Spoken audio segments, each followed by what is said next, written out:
everybody. Welcome to episode 5 of the Big Brother Aftershow. I'm Tasha. I'm Kim. And we are here once again talking about our first live episode of the season. I don't know if it was really live. It doesn't seem like it. But my first point is I hate live episodes because of Julie Chen totally cuts in on my regular BB drama, which is so important, except this time was all drama. And none of the technical difficulties. but none of the stupid, let's check in with their families.com yet, which is fabulous. They got right into all the good stuff, which we're going to do. Okay, first on the docket, Amanda and her mouth is getting her into a ton of trouble. If it's not her ass, it's her mouth. This girl is, second double threat. She is, second to her physical features, apparently, because they keep taking up all her space. Ass, mouth, personality. So, I don't even know. Yeah. But anyways, so they're sitting there and talking about she's worried that James and them are going to put her and Natalie from the block. Poor Natalie's somehow dragged into this whole thing. You can really take James serious in his hot pink panties, okay? He's like a total Pink Panther fan from way back. He got the whole Underoos set. So, Chelsea goes and finds out what Amanda's been saying and totally goes and calls her on it. Which is the theme for Big Brother this year. The call-out? Yeah. I ain't taking any of your shit, bitch. It's like an episode of Springer mixed in with something. Maury is totally, behind the camera of this whole season.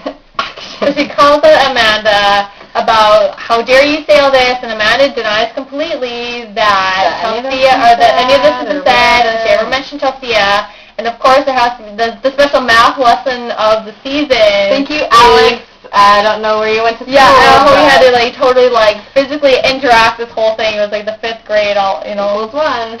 So yeah, James and Chelsea, although two separate people, are considered one, which we all knew, and yet pretty much they had to draw it out for Amanda to get the concept that to role play and everything. And then he turns around and he says, "This drama that you're causing, although it's directed towards you, is affecting me."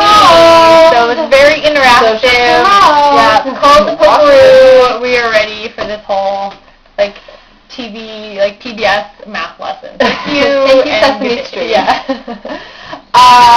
And Josh gets right into it and calls out his Southern Queen and has his pageant queen comes out, and he is pissed and just totally I didn't even really think he was in camera time. Well, I'm not even sure he was talking because they were bleeping it for so long that it was like a silent child. Alex's techniques of reading lips. Yeah, it was pretty intense. And then I love how in the end though he walks away thinking that he made her look bad when I'm pretty sure it made him look a little awful. This good Christian boy is now I'm going to hell, not just for being gay, but apparently also for his comments about telling her that she needs to hang herself. Yeah, the news comment went way too far. And I'm sure after he said it, he felt really bad. And apparently he apologized. But he had to keep the front up, whatever. Yeah.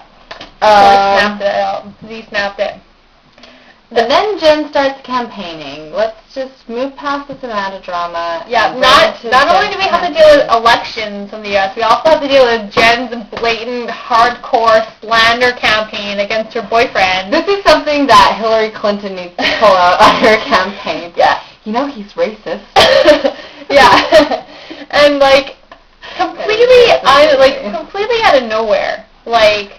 They're washing dishes. She's like, "Oh, did you enjoy the chicken tonight? Yeah, did you know that Ryan is a racist chicken?" And the Ryan fries chicken in the South.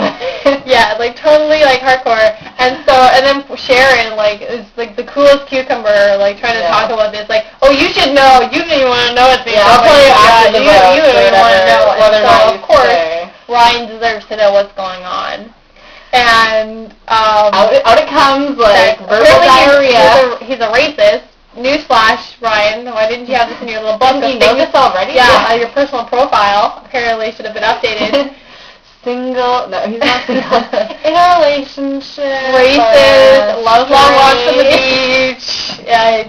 So, and then Jen, completely denies everything this. I love the flashbacks when they do that. And so she's like, I never said that. But what I said was that he doesn't like that I had a black boyfriend. You're not making this any better for your boyfriend.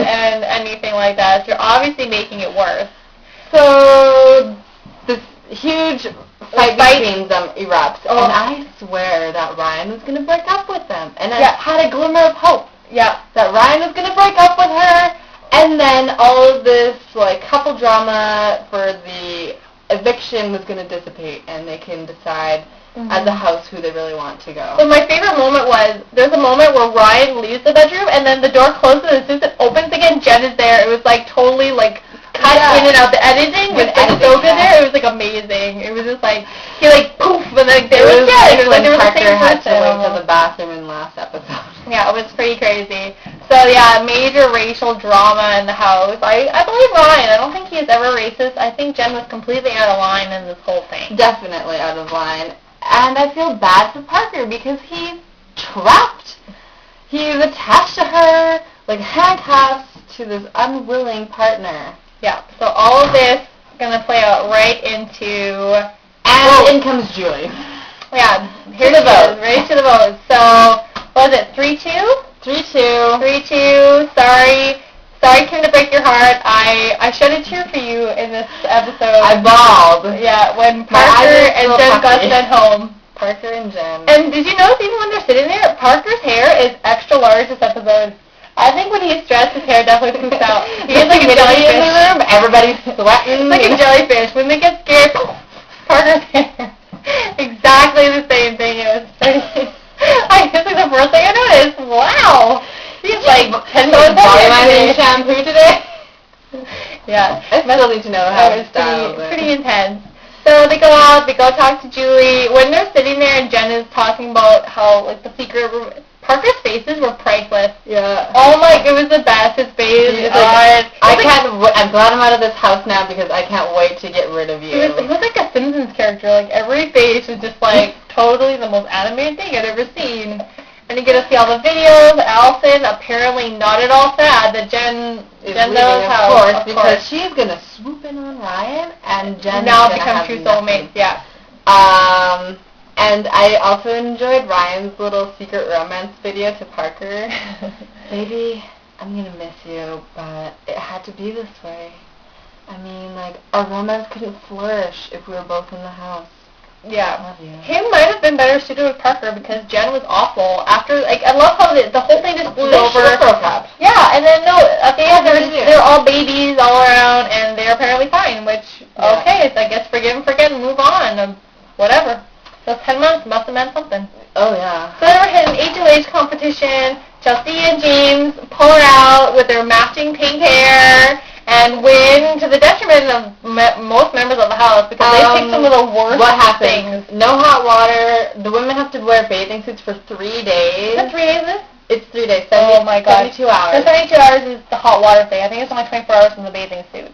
But still, I don't know. Whatever. No cups, but a margarita party, so stick from the blender, watch your tongue. Yeah. And and then the women have to make the men dinner. And my question is, who picked? Yeah, that was like awful. But my honest to God question is, with Sharon and Josh, who cooks? Yeah, which one there? Bitch, I'm doing it. Who wears the apron in this relationship? I'm not quite sure. Yeah, I'm not quite. No, they're both fighting over the apron as opposed to the pants, I think, this time, which is kind of different. So there we go. That's episode 5. Hold on a second. Julie also had to interview them after to see what's it like to be HOH, and then they did a quick Allison, so how's your strategy going to change? And she's like, man, I'm totally going to make love to Ryan. That's all I got to say. Tune in next week for another episode of the Big Brother Aftershow. Later, guys.